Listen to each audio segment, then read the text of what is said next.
Hi students, let's continue with the minterms and the max terms explanation. In the previous video, I explained about the minterms and max terms by taking an expressions. Now, in this video, with the help of the truth table, how to identify the minterms and the max terms. So that we will see in this video. So here an example they are given. If truth table is given, this is a truth table. So 3 inputs are given A, B, C and the output here it is there. So they are giving a condition. If the output is 1, then it corresponds to minterms. And in case the output is 0, it corresponds to 0 only. Okay. So now let's have a look on how to write the minterms. So by seeing this output, we can easily find out the minterms. So first let me write the expression. So minterms means what? Minterms are nothing but sum of products. So wherever the output is 1, that value you need to be considered. Okay, wherever the output is 1, that value you need to be considered. So A is 0, B is 1 and C is 0. That means, let me take an f of A comma B comma C. First let me write the expression A dash B C dash. So this is product, right? Wrong. Okay, minterms means it should be product term. All literals are present or not? All literals has to be present in the minterms. That is a canonical form. All literals has to be present. Plus, let me take a product of sum of products.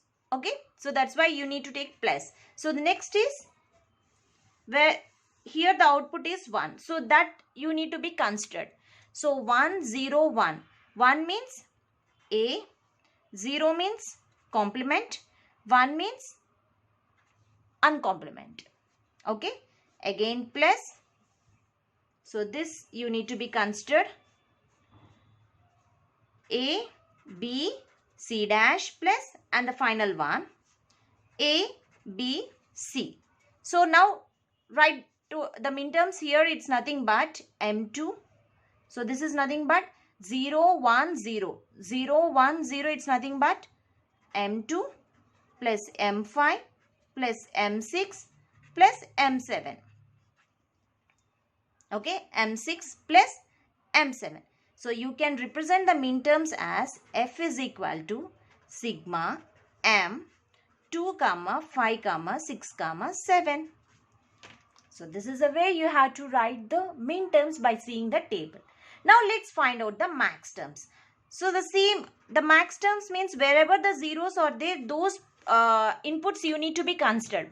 So wherever the output is 0, so the inputs that you need to be considered. So what is the max terms expression? A, F, A, B is equal to A plus B plus C. Right or wrong? Okay, it's all zeros are there. That means A plus B plus C. So this is a product of sums. So next is A plus B plus C dash. Okay. So the next value is here. A plus B dash plus C dash. And the next value is this one. Okay. A dash plus B plus C.